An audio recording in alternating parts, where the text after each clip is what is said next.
اعوذ باللہ من الشیطان الرجیم بسم اللہ الرحمن الرحیم الا بذکر اللہ تطمئن القلوب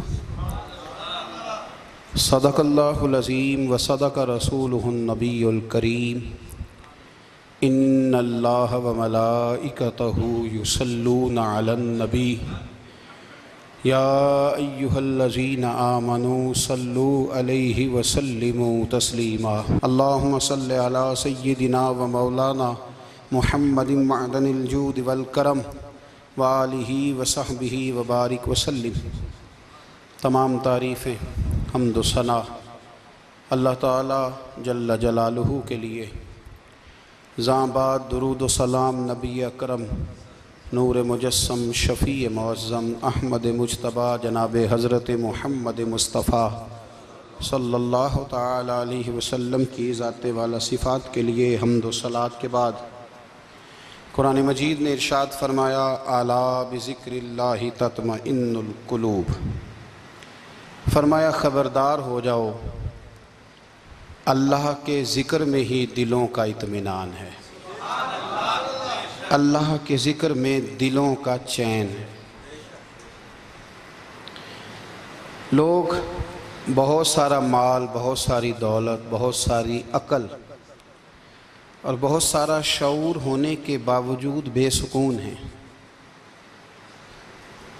جس چیز نے زمانے کو تکلیف میں مبتلا کر دیا ہے اور جو چیز ڈھونڈنے سے نہیں ملتی وہ اطمینان ہے، وہ قرار ہے۔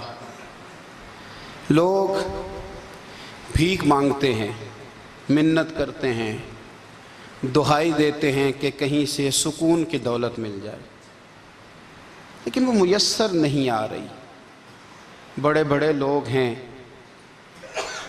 اور میں عرض کر چکا ہوں کہ مالدار بھی ہیں اور عقل مند بھی ہیں، باشعور ہیں، پڑھے لکھے ہیں، پر قلبی سکون، راحت، اطمینان، چین انہیں میسر نہیں آ رہا۔ راتیں جاگ کر گزر جاتی ہیں، دن آزمائش میں بیت جاتا ہے۔ وہ کبھی اس کے لیے ٹھنڈے علاقوں کا سفر کرتے ہیں، کبھی دوستوں کی مجلسوں میں جا کر کے بیٹھتے ہیں، کبھی گھر سے دور اکیلے میں تنہائی میں وقت گزارنے کی کوشش کرتے ہیں، لیکن دولت سکون ناپید ہوتی ہے، میسر نہیں آتی۔ عرش کا رب فرماتا ہے کیوں تو بھٹکتا پھرتا ہے، کیوں دائیں بائیں جاتا ہے، چپ کر کے مسجد آ جا اور لوگوں سے بچ کے تنہائی میں میرا ذکر کر۔ اللہ ملے گا کیا؟ فرمایا اعلیٰ بذکر اللہ تطمئن القلوب، میں تیرے بے چین دل کو چین عطا کر دوں گا۔ وہ تیرا تڑپتا اور پھڑکتا ہوا مزاج، اسے میں سکون کی دولت دوں گا۔ یہ تجھے کہیں اور نہیں ملے گا، یہ میری یاد میں ملے گا۔ یہ چین، قرار، سکون تجھے یہیں میسر آئے گا۔ اطمینان قلبی زندگی کا حسن ہے بھائی، دولت سکون اصل ہے۔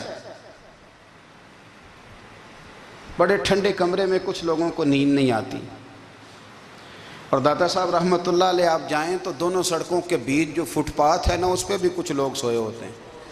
ادھر سے بھی گاڑیاں گزرتی ہیں، ادھر سے بھی گاڑیاں گزرتی ہیں، لیکن بس نیند ہے نا، اللہ کا فضل ہے، اس نے دے دی ہے، آنے والوں کو آ گئی ہے۔ اطمینان قلبی۔ میرا معاشرہ بے سکون ہے، بے قرار ہے۔ مجھے کچھ لوگ کہتے ہیں جی میں آج کل بڑا بور ہو رہا ہوں، تو میں کہتا ہوں یار ہمیں تو ٹائم ہی نہیں ملا آج تک بور ہونے کا، نہیں وقت ہی نہیں اتنا میسر آیا، کون سا ٹائم نکالے جس میں بندہ بور ہو۔ وہ تو ہے کہ انسان کچھ فارغ ہو، کہیں اس کے پاس گنجائش ہو تو بور بھی ہو لے۔ کیسے بور ہو لیتے ہو؟ یہ کیا ہوتا ہے بور ہونا؟ زندگی میں اتنا وقت ہی کہاں ہے کہ انسان بور ہوتا پھرے اور یہ تصور بناتا پھرے کہ میں بڑی آزمائش میں ہوں، تو میں بڑے بور ہو رہا ہوں، تو میں بڑی تکلیف میں ہوں۔ تو وقت بہت زیادہ ہے ہمارے پاس، لا یعنی کاموں میں ضائع بڑا ہوتا ہے، تو ہم بور ہوتے ہیں، پریشان ہوتے ہیں۔ اللہ فرماتے ہیں یہ جو میری یاد ہے نا، لیکن اس کا بھی ایک طریقہ ہے یاد کا، اس طریقے سے اگر میرے رسول کریم علیہ السلام نے فرمایا اللہ کا ذکر اس طرح کرنا کہ دیکھنے والا تمہیں دیوانہ سمجھے۔ لوگ سمجھیں کہ کوئی مجنون ہے، کوئی جنونی ہے، کوئی پاگل ہے۔ یہاں اللہ تعالیٰ معاف کرے، آپ ذکر کی مجلس چھیڑیں، آپ نعت شریف کی مجلس چھیڑیں تو بہت سارے لوگ پروفیسر بن جاتے ہیں، وہ ساری نہیں ہلاتے، ان کی زبان ہی حرکت میں نہیں آتی۔ حالانکہ رب کریم کا ذکر اس طرح کرو کہ دیکھنے والا تمہیں دیوانہ سمجھے، کہیں اور کھونے کی ضرورت ہی نہیں۔ میرے حبیب گویا ہمیں فرماتے ہیں تو رب کے ذکر میں اس طرح کھو جا کہ تجھے دنیا کا خیال ہی نہ رہے، تجھے پھر دنیا کی ہوش نہ رہے۔ لیکن اگر نماز میں بھی خیال غیر آئے، ذکر میں بھی توجہ کہیں اور ہو، زندگی میں وہ عجیب لمحہ تھا، وہ میرے ساتھ تھا اور میں تنہا تھا، اگر ماحول یہ ہو کہ آپ کہیں جسم کے ساتھ تو موجود ہوں، روح موجود نہ ہو، تو پھر لذت ذکر بھی میسر نہیں آتی، پھر کیف نہیں حاصل ہوتا۔ یاد رکھیں کہ اس طرح کھو کے رب کی یاد کہاں سے کیف آئے گا؟ الجھ ہی پڑا گئے ہیں۔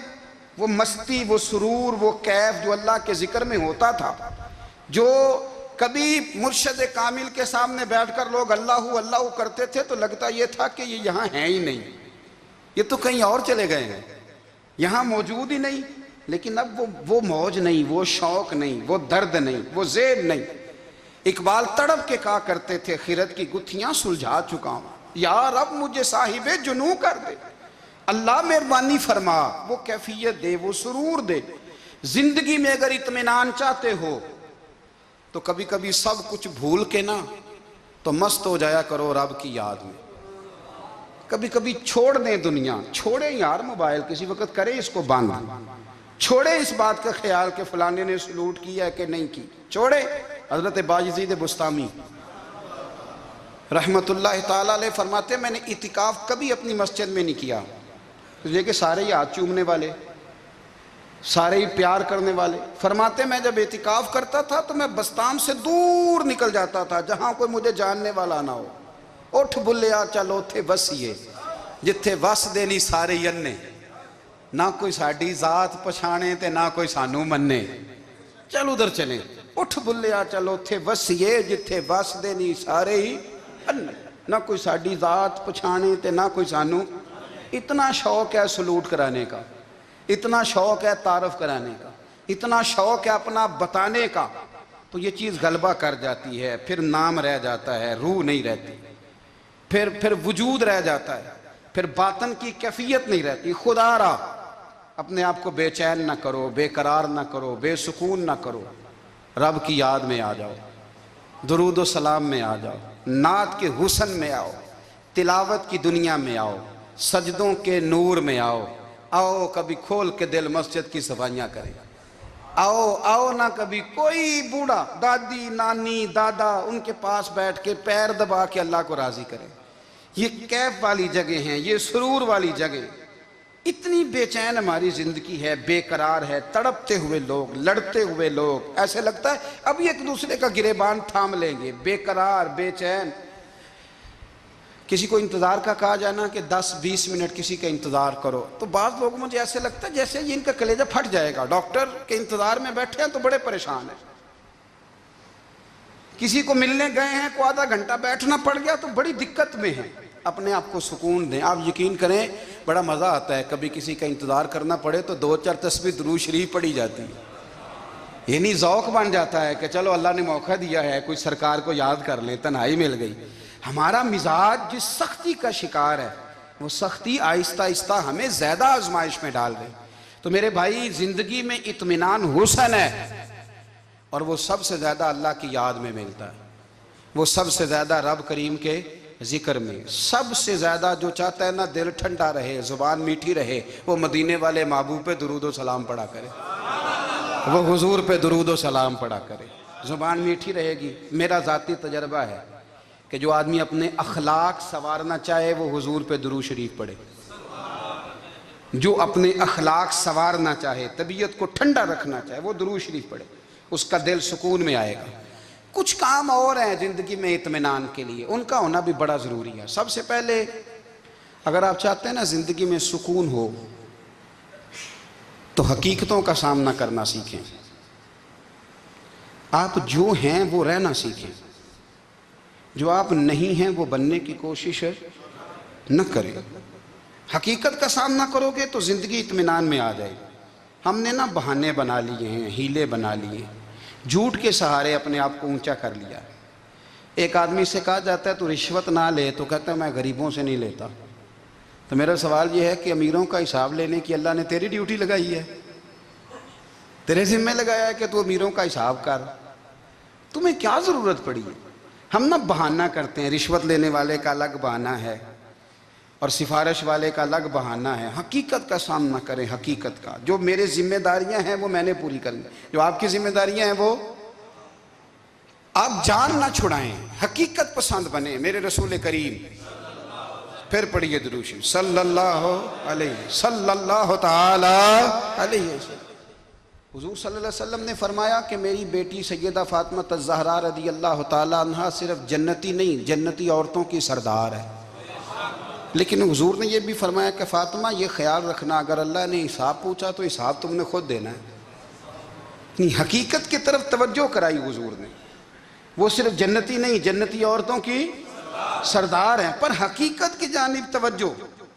میں حقیقت یہ ہے کہ اگر مالک نے حساب پوچھا تو اس کی تیاری بھی کرنی ہے۔ دیکھیں نا، ہمیں کچھ یقین نہیں، اللہ معاف کرے کہ ہمارا حساب کیسا ہوگا، لیکن کتنے آزاد ہیں۔ یعنی بڑی دلیری سے بندے کہتے ہیں فجر نہیں پڑھتا جی، 3 پڑھتا ہوں جی، شاہ رہ جاتی ہے جی، کپڑے صاف، بڑی دلیری سے۔ اور سیدہ فاطمہ الزہرا نے ساری رات مصلی آباد رکھا ہے، حالانکہ انہیں یقین تھا کہ رب مجھے بغیر حساب کتاب جنت دے گا۔ حقیقت کا سامنا کریں، جو حقوق آپ کے ہیں وہ آپ نے ادا کرنے ہیں، جو ذمہ داریاں ہیں وہ ذمہ داریاں ہیں۔ دیکھیں نا، حضرت موسیٰ کلیم اللہ علیہ السلام کے پاس اسرائیل روح نکالنے آئے تو حضرت موسیٰ نے تھپڑ مارا، آنکھ نکال دی، واپس گئے۔ اللہ انہوں نے تو جلال فرمایا ہے، کہا موسیٰ علیہ السلام سے کہیے بیل کی پشت پر ہاتھ رکھیں، جتنے بال ان کے دستے مبارک کے نیچے آئیں گے اتنے 1000 سال ان کی عمر بڑھا دی جائے گی۔ یعنی میرے کان میں کوئی بتا دے کہ جناب 60 سال بڑھ گئی، یا آپ کے کان میں کوئی کہہ دے تو خوشی ہوتی ہے کہ نہیں؟ لیکن یہ حقیقت پسندی نہیں، اس لیے کہ 60 بھی گزر جائیں گے، 70 بھی، یہ حقیقت نہیں۔ حضرت موسیٰ کلیم، چلے میں مثال دیتا ہوں، سمجھ لے 10 بال، حالانکہ بہت زیادہ آتے ہوں گے، 10 بال اگر حضرت موسیٰ کے ہاتھ کے نیچے آئے تو 10,000 سال تو عمر بڑھ گئی نا۔ 10 یعنی 10 سال نہیں، 10 100 نہیں، 10 بہت زیادہ تھی نا۔ تو حضرت موسیٰ کلیم اللہ علیہ السلام سے آ کے عرض کیا گیا، حضور بیل کی پشت پر ہاتھ رکھیں، جتنے آپ کے ہاتھ کے نیچے بال آئیں گے اتنے 1000 سال عمر بڑھ جائے گی۔ تو حضرت موسیٰ نے حقیقت پسندی والی بات کی، فرمایا پھر کیا ہوگا؟ 10,000 سال کے بعد پھر کیا ہوگا؟ کہا حضور جانا تو پھر بھی ہے، فرمایا پھر ابھی چلتے ہیں۔ اگر جانا ہے نا، جانا ہے تو پھر، اگر جانا ہے تو پھر ابھی۔ اور سجنوں، اگر نماز پڑھنی ہے تو ابھی کیوں نہیں؟ اگر داڑھی رکھنی ہے تو پھر رمضان کا انتظار کیوں کریں؟ ابھی کیوں نہیں؟ اگر سچ بولنا ہے تو پھر، اگر رزق حلال کھانا ہے تو پھر انتظار کا ہے کا۔ حقیقت ہوتی ہے، بہانہ ہوتا ہے، حقیقت چھپ نہیں سکتی بناوٹ کے اصولوں سے، کیونکہ خوشبو آ نہیں سکتی کبھی کاغذ کے پھولوں سے۔ یہ بات یاد رکھیں، اگر جانا ہے تو حضرت کلیم فرمانے لگے پھر 10,000 سال کے بعد بھی جانا ہے تو آج بھی۔ ہمیں بے قراری زندگی میں اس لیے کہ ہم حقیقت پسند نہیں، ہم بہانوں میں، ہم ہواؤں میں جیتے ہیں، ہواؤں میں، خیالات میں زندگی گزارتے ہیں۔ بڑا ٹائم پڑا ہے، مثلاً کتنا میرے رسول کریم صلی اللہ تعالیٰ علیہ وآلہ وسلم نے ایک دن صحابہ سے فرمایا تمہیں حیا نہیں آتی؟ حضور کیا ہوا؟ فرمایا وہ والے مکان بناتے ہو جن میں تم رہ نہیں سکتے، وہ والا مال جمع کرتے ہو جو کھا نہیں سکتے، حیا نہیں آتی؟ عرض کی حضور حکم کریں تو محبوب فرمانے لگے جوتے کا ایک تسمہ بند کرتا ہوں تو سوچتا ہوں دوسرا بند کرنے سے پہلے موت آ جائے گی، ایک سانس اندر جاتی ہے تو دوسرا آنے سے پہلے میں یاد کرتا ہوں کہ مجھے دنیا سے جانا ہے۔ تمہیں حیا نہیں آتی؟ وہ مکان بناتے ہو جن میں رہ ہی نہیں سکتے، وہ مال جمع کرتے ہو جو کھا۔ حقیقت پسند نہیں بھائی ہم۔ بہت سارے لوگ ہیں بڑی باتیں سناتے ہیں، بڑی میں کہتا ہوں اصل میں نا زیادہ باتیں سنا کے نا بیچارہ اپنے آپ کو مطمئن کرنا چاہتا ہے، اصل بات یہ ہے کہ اندر سے نا ہلا ہوا ہے، کچھ بھی نہیں، بڑا زیادہ ہنستا ہے اور مجھے لگتا ہے کہ کوئی گہرا زخم چھپا رہا ہے۔ اس لیے ملمہ سازی، حقیقت پسند بنو، حقیقت پسند۔ یاد رکھنا، من ترک صلاۃ متعمدا فقد کفر، میرے رسول نے حقیقت بیان کی، فرمایا جس نے ایک نماز بھی جان بوجھ کے چھوڑی اس نے رب کے رب ہونے کا انکار کیا، اس نے کفران نعمت کیا۔ یہ حقیقت ہے، کوئی کلیریفیکیشن نہیں، کوئی وضاحت نہیں۔ جو نماز نہیں پڑھتا، جھوٹ بولتا ہے، غلط بیانی کرتا ہے، جو شخص رزق حرام کما کے کہتا ہے کہ اس کے بغیر گزارا نہیں چلتا، وہ جھوٹ بولتا ہے۔ اس لیے کہ رب فرماتا ہے جب تجھے پیدا کیا ہے تو تیرا رزق میرے ذمہ ہے۔ اللہ فرماتا ہے کہ لا یکلف اللہ نفسا الا وسعہا، میں کسی پر وہ بوجھ نہیں ڈالتا جو اٹھا نہ سکے۔ نماز فرض کیا، اس کا مطلب ہے ہم پڑھنے کے قابل ہیں، اس نے ہمارے ذمہ داریاں لگائی ہیں تو مطلب یہ ہے کہ ہم ذمہ داریاں ادا کرنے کے قابل ہیں، ورنہ وہ کہتا ہے میں وہ بوجھ ڈالتا ہی نہیں جو تجھ سے اٹھایا نہ جائے۔ اگر چاہتے ہو کہ زندگی میں اطمینان ملے تو خدا را حقیقت پسندوں والی زندگی گزارو۔ یہ فضاؤں میں زندہ رہنا، ہواؤں میں، اللہ بڑا معاف کرنے والا ہے، اللہ بڑا کریم ہے، معاف کر دے گا، تو بھئی یہ بات صحابہ کو بھی پتا تھی، یہ اہل بیت کو بھی خبر تھی، تو وہ تو ایک ایک بات کا لحاظ کرتے تھے۔ یہ غوث اعظم کو بھی پتا تھی، یہ ان کے والد کو بھی پتا تھی، جنہوں نے کسی کا ایک سیب کھا لیا تھا تو 12 سال اس کے گھر میں نوکری کرتے رہے، انہیں نہیں پتا تھا اللہ بڑا کریم ہے، معاف کر دے گا، ایک سیب ہی ہے نا۔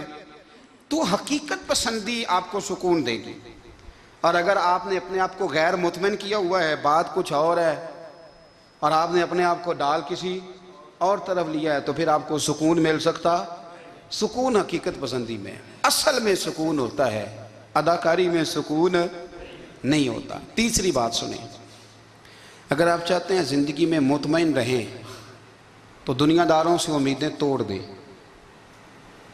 اللہ اور اس کے رسول سے امید وابستہ کریں، اولیاء اللہ سے امیدیں وابستہ کریں، صحابہ اور اہل بیت سے امیدیں، اللہ اور اللہ والوں سے امیدیں، دنیا داروں سے امیدیں۔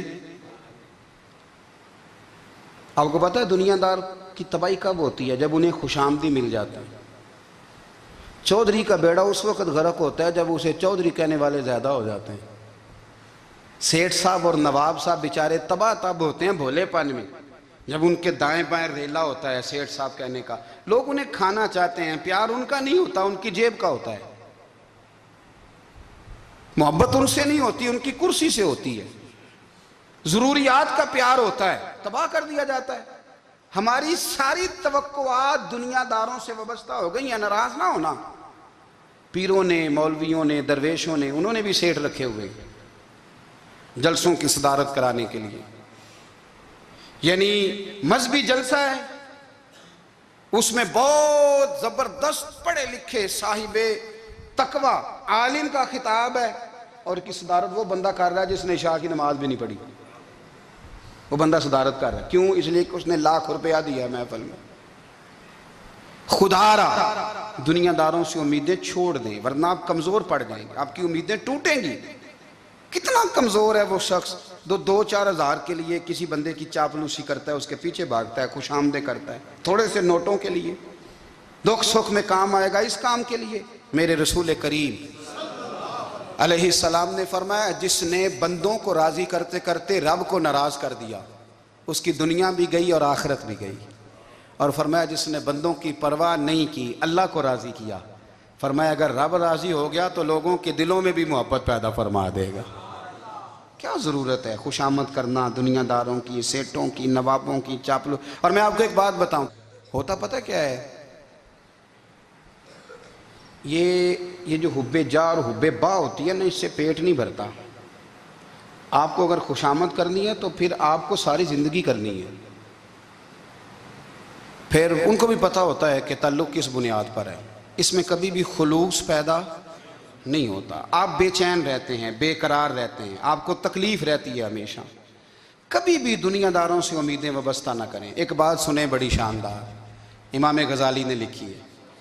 امام غزالی فرماتے ہیں کہ ہارون رشید نا حج کر کے واپس آیا بغداد میں، تو کونے میں حضرت بہلول دانا بیٹھے تھے، رش بہت تھا، مجمع بڑا تھا، حضرت بہلول دنا بھی سڑک کے کنارے بیٹھے تھے تو سپاہی کہنے لگے یہاں سے اٹھ جاؤ، فرمانے لگے ہارون رشید کی زمین نہیں، زمین میرے رب کی ہے، میں کیوں اٹھوں؟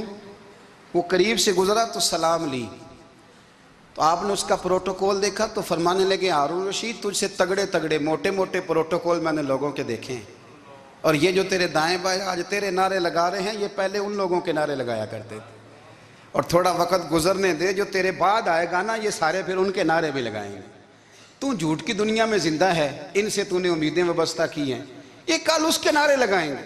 اس کے دل پہ بڑا اثر ہوا، گھوڑے سے اتر آیا، آگے کہنے لگا حضور آپ نے مجھے بڑی اچھی نصیحت کی ہے، میرا دل بڑا ٹھنڈا ہوا ہے، میں نے سنا ہے آپ مقروض ہیں، کچھ لوگوں کا قرض، تو مجھے کوئی حکم ہی کر دیں۔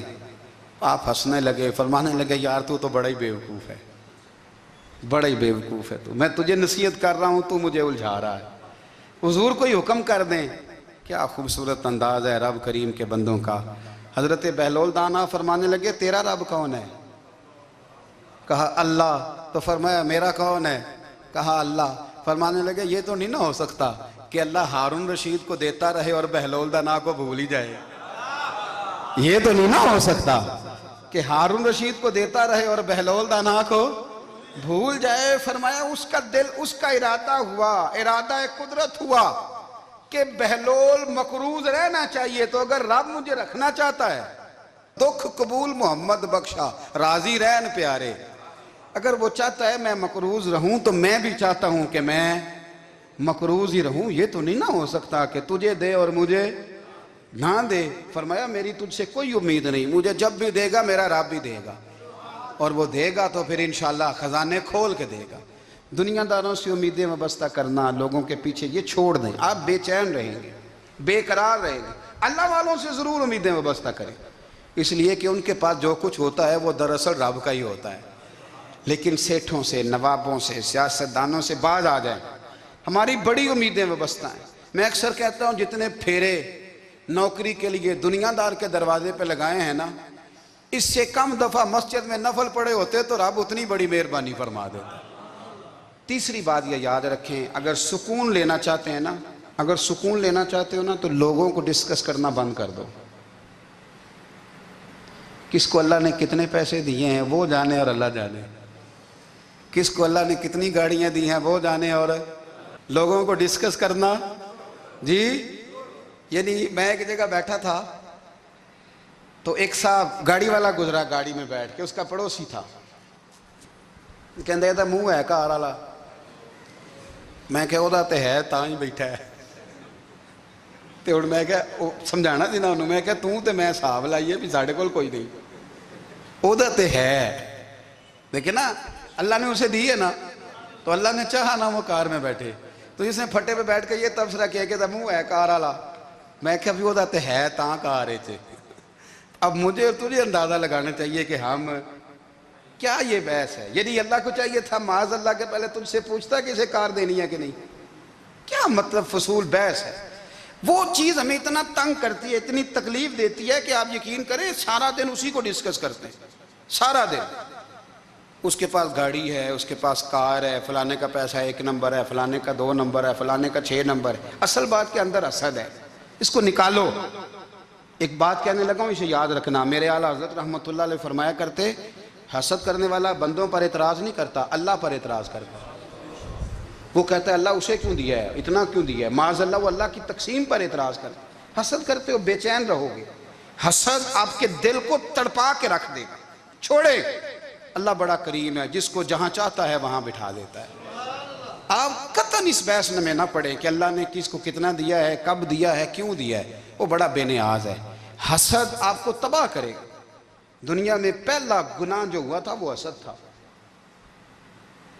ابلیس نے حضرت آدم سے حسد کیا، کہنے لگا میں بہتر ہوں، سرداری اس کو مل رہی ہے، یہ تو اللہ کو پتہ ہے نا کس کو دینی ہے۔ اور دنیا میں پہلا قتل حسد کی وجہ سے ہوا، حابیل قابیل کے درمیان حسد کا معاملہ تھا، خاتون کا نکاح اس سے کیوں ہو رہا ہے، مجھ سے ہونا چاہیے۔ حسد تباہی کرتا۔ اب یقین کریں، یعنی دکاندار کے سامنے دوسری دکان پڑتی ہے اور پریشان ہو جاتا ہے، وہ کہتا ہے میرا کیا بنے گا، لا حول ولا قوت الا باللہ العلی العظیم۔ یعنی تیرا کیا خیال ہے کہ تیرے حصے کی روٹی وہ کھا جائے گا؟ اتنا چھوٹا دل.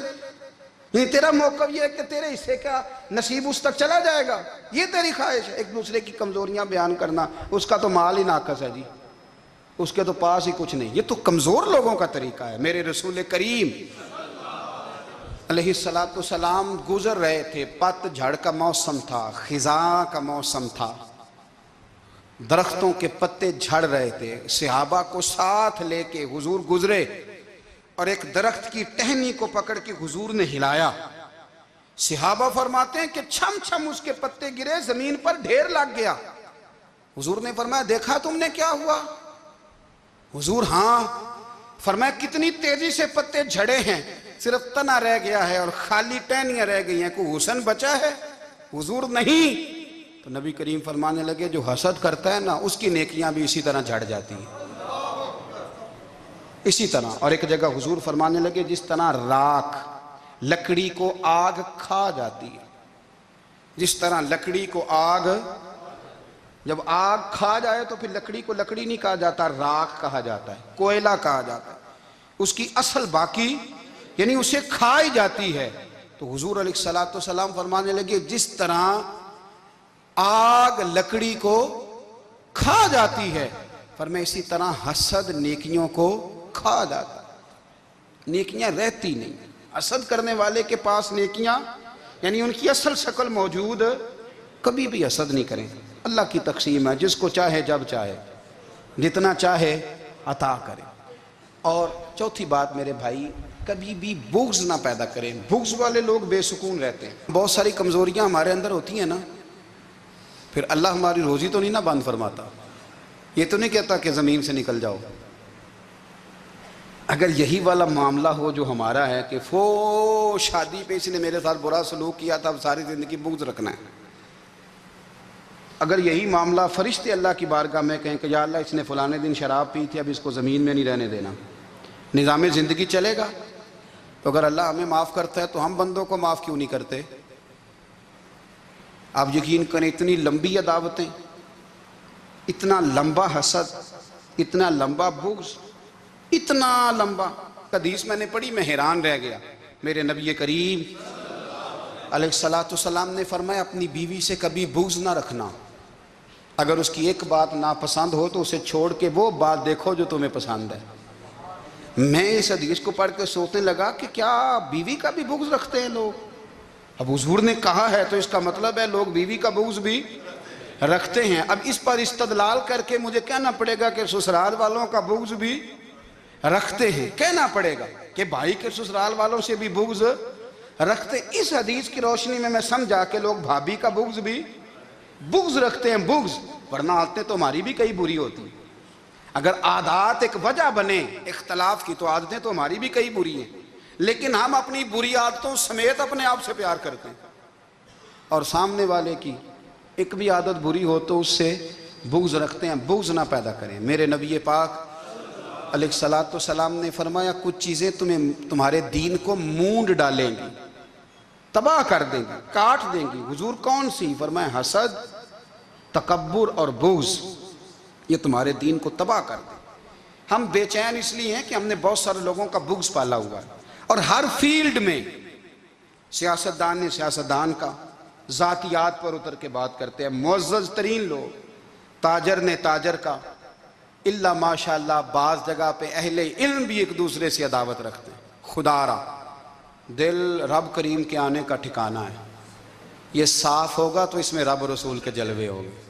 اگر اس میں عداوت ہو، اس میں بغض ہو، اس میں کینہ ہو، نفاق ہو، سنیں میرے رسول کریم حضرت ابو بکر صدیق رضی اللہ تعالیٰ عنہ کہتے ہیں میں رو ہی پڑا. مکہ فتح ہوا نا تو اکرمہ بن ابو جہل نے پیغام بھیجا کہ میں نا کلمہ پڑھنے کے لیے آ رہا ہوں. بات لمبی ہے، میں موضوع پہ رہنا چاہتا ہوں. کہتے ہیں جب وہ آنے لگا نا تو نبی پاک نے ہم سب کو بلایا. ہم حاضر خدمت ہوئے تو حضور فرمانے لگے کہ اس کے باپ نے نا بڑا ظلم کیا ہے ہمارے ساتھ، ابو جہل نے بڑا ستایا ہے، بڑی تکلیف دی ہے. آپ مجھے بتلائیں کہ وہ ایک دفعہ کسی شادی پہ بحث ہوتی ہے بیوی کے بھائی کے ساتھ، پھر ساری زندگی اس بیچارے کو معافی. وہ 10 دفعہ گھر آتا ہے معافی مانگنے پر سوال ہی نہیں پیدا ہوتا، میں او ہو مجھے ہی کہہ دیا، یعنی پھر میں مجھے ہی کہہ دیا آپ نے اور میری شان میں بے ادبی، اور پھر میں معاف کر دوں؟ توبہ توبہ توبہ، یہ کیسے ہو سکتا ہے؟ میری ناک نیچی ہو جائے گی اور آپ نے مجھے کہہ دیا، سوال ہی نہیں پیدا ہوتا۔ اور یہ رونا میں اکثر ہوتا ہوں کہ شادی والے دن داماد صاحب کا زیادہ دماغ خراب ہوتا ہے۔ جب چھوٹی سالی کی شادی ہوتی ہے نا، اس دن اس کو بخار چڑھتا ہے، کوئی اس کو کان میں کہتا ہے تیری عزت نہیں کر دے، اس دن اس کا دماغ خراب ہو جاتا ہے، بچے اٹھا کے نکل آتا ہے، وہ بیچارہ سسر منتیں کر رہا ہوتا ہے کہ تیری مہربانی آ جا، یہ عزت کرا رہا ہے۔ تو میں نے کہا احتجاج کر کے جو عزت کرائی جاتی ہے وہ عزت نہیں ہوتی۔ ہاں یہاں مانگ کے عزت لیتے ہیں لوگ، یا احتجاج کی کوئی عزت ہے؟ آپ کے اندر کمالات اتنے ہوں کہ آپ کی عزت کرنے کو دل چاہے، یعنی مزہ آئے، یعنی لطف آئے، یعنی آپ دور بیٹھے ہوں تو کسی کا دل کرے آپ کو اسٹیج پہ بلانے کے لیے۔ یہ کیا بات ہوئی کہ چھائے جانا اور بھاگ کے آگے جانا؟ ان سے نکلیں۔ اکرمہ بن ابو جہل کلمہ پڑھنے کے ارادے سے آ رہے ہیں، حضور علیہ السلام نے صحابہ کو بلایا، کتنی زیادہ عداوت رکھی جا سکتی تھی معاذ اللہ؟ کب سے وہ چلا تھا ظلم کرنے، اور اس کے بعد اس کا بیٹا شروع ہو گیا۔ کتنی باتیں تھیں جو ناقابل معافی تھیں، پر کریم رسول نے ہمیں بتلایا ہے کہ سکون والی زندگی کہتے کس کو ہے۔ جب سب لوگ جمع ہو گئے تو حضور نے فرمایا بھئی وہ کلمہ پڑھنے آ رہا ہے، اس کے باپ نے ظلم بڑے کیے ہیں، پر میری نصیحت یہ ہے کہ اس کے سامنے اس کے باپ کو کوئی برا نہ کہے، خبردار کوئی اس کے سامنے کوئی بات نہ کرے۔ اب وہ کلمہ پڑھنے آ رہا ہے، مطیع ہو کے آ رہا ہے، بان کے آ رہا ہے۔ کہتے ہیں اللہ کے رسول نے نا کافی دیر تک خطبہ دیا، بریفنگ دی، بات سمجھائی۔ جناب صدیق اکبر کہتے ہیں میں رو پڑا۔ ایک صحابی مجھے کہنے لگے تمہیں کیا ہوا؟ تو میں نے کہا میں مصطفیٰ کی رحمت پہ رو رہا ہوں، دیکھو کن کے لیے حضور گراؤنڈ بنا رہے ہیں، اے دیکھو کن کے لیے حضور تیاری کر رہے ہیں، جنہوں نے ساری زندگی دشمنی کی۔ خدا را یہ اندر سے عداوتیں نکال پھینکو۔ او بھائی اتنا تو لمبا ٹائم ہی کوئی نہیں، اتنا تو وقت ہی کوئی نہیں، اس کو صاف رکھو۔ بندہ کوئی کر بھی گیا تو کوئی حرج نہیں، چنگی مندی سجنا کولوں 100 واری ہو جاندی، یار یاراں دا گلہ نہیں کر دے۔ اصل پریت یار یاراں دا جڑا گلہ کردا جے یار نہیں جے ہوندا۔ ہاں پکی بات، پکی پیڑی۔ میرا ایک سنگی مجھے آ کے آنے لگا فلانی جگہ بندہ یہ بات کر رہا تھا، میں کہا تو ہوتے ہی سے سوندا سے تم ہی نال ہی سے، میرا تو سجن باس ہونی نہیں سکتا۔ چنگی مندی سجنا کولوں 100 واری ہو جاندی، یار یاراں دا گلہ نہیں کر دے، اصل پریت جنہ دی۔ ہاں جو بندے پھر ہوتے اس طرح کے، ان کے لیے بھی میاں صاحب نے کہا ہے، ان کے لیے بھی میاں صاحب نے کہا ہے، ان کے لیے بھی آپ نے بات ارشاد فرمائی ہے۔ آپ نے فرمایا چنگا ہویا لڑ نیڑیوں چھٹا، کتے عمر نہیں لنگی ساری، بے قدران دی یاری کولوں توبہ لکھ لکھ باری۔